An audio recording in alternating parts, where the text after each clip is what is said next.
Well, I come from a background of mainstream filmmaking and previously in kind of more experimental work. So this film kind of combines the two in a way. It's appropriated material that I found of a kind of basic TV movie where the camera angles have been superimposed and the soundtracks have been overlapped to basically take it out of what it's supposed to be, which is a TV movie, and take it into the realm of something else, a different kind of experience. I tried counseling, I really did. I know. I thought I was over it.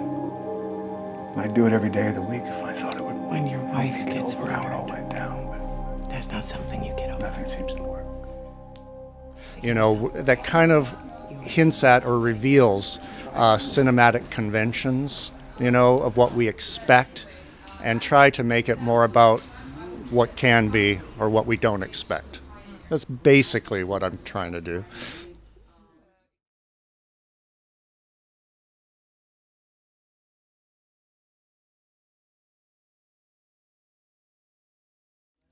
Yeah, absolutely, because that's where it came from. As a director and an editor myself, you see a lot of this material, especially nowadays with the advent of digital cameras, of Alexas, Reds.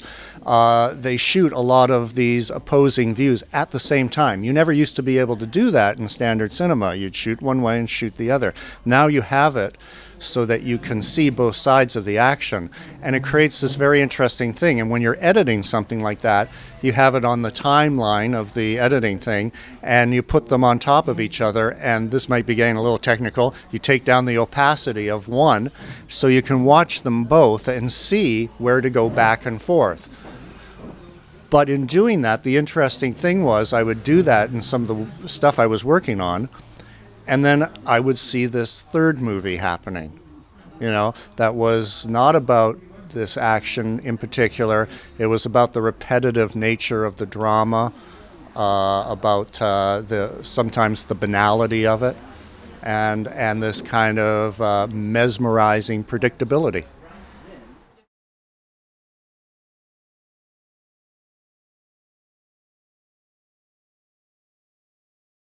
Yeah, there is. There's the one level of it, which is it's just shots from a TV movie, but then now it has these multiple layers, you know, and dual screen of watching this whole scene play out, and you get to hear it again and again and overlapped and slightly changed here and slightly changed there, and so it becomes its own thing, and that's what fascinated me by it.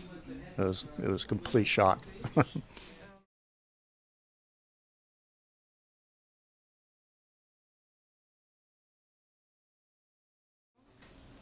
Yes, I wanted to take some of the conventions of cinema, of basic narrative, of television work, and kind of turn them around and upend them.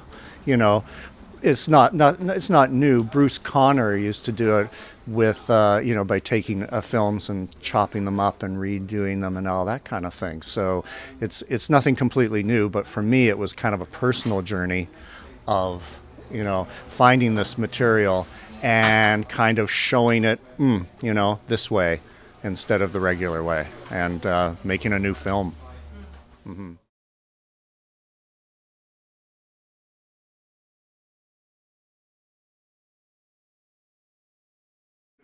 I know exactly what you're. Yeah, because I've actually heard this before. You know, it's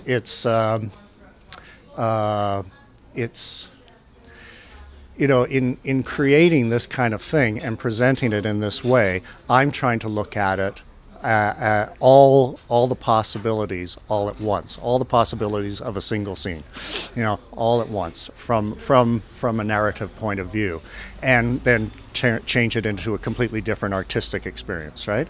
But But what the audience does to it is up to them. I mean, some people just experience it as one person said, it's just a piece of music. I said, great. Other people want to follow the narrative. Other people want to guess who the killer is. Some people want to know, what's really going on. So some people follow narrative, some people follow the purely experimental notion of it, and some people follow the kind of just strange musicality of it and everything. And that's great. It's up to the viewer at that point, and that's what I really love.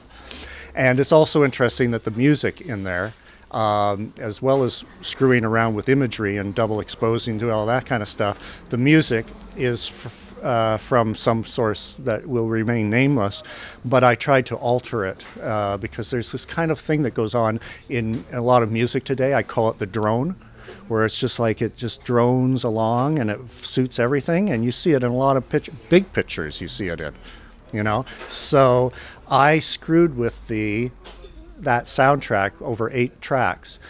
It's played forward, it's played reverse, it's all put off sync, and yet somehow at the end of it, it still came out sounding much like the original. So it's a funny thing that in a lot of modern soundtracks that you get that kind of drone thing, I call it. But it suited the kind of movement of this created narrative/art experience.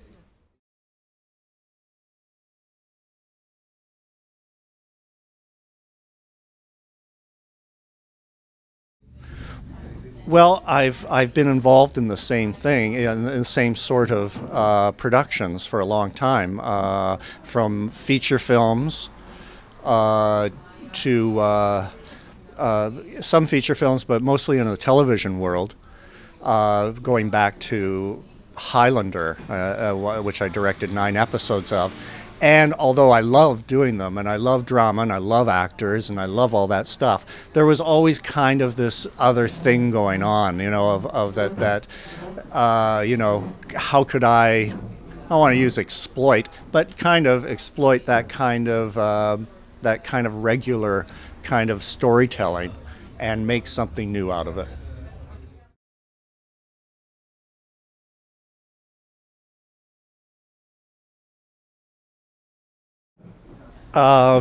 Because one, I had access to the material, and two, it had a very interesting kind of situation in that a lot of TV movies, they're making the same movie over and over again.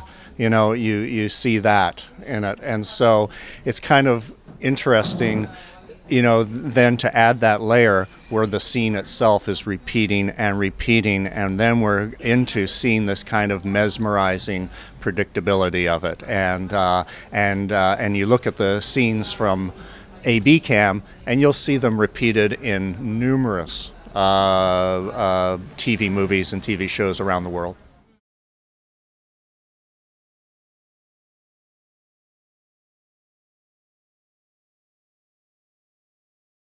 Well, I started as an experimental filmmaker way back when, but I was always fascinated with drama and with actors and with acting and storytelling.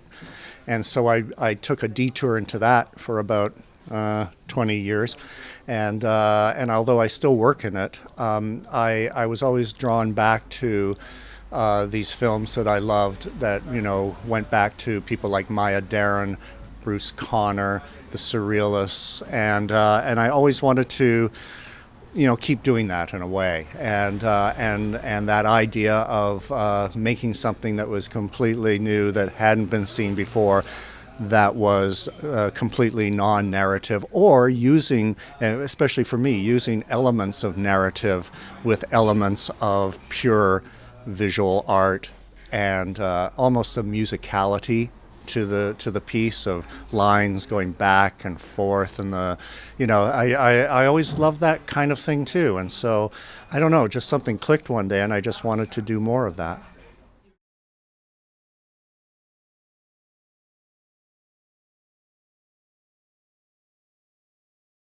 I think for a lot of people in the more experimental realm and avant-garde, and some people understand it, some people don't, but you're really trying to recreate space. You're trying to reorganize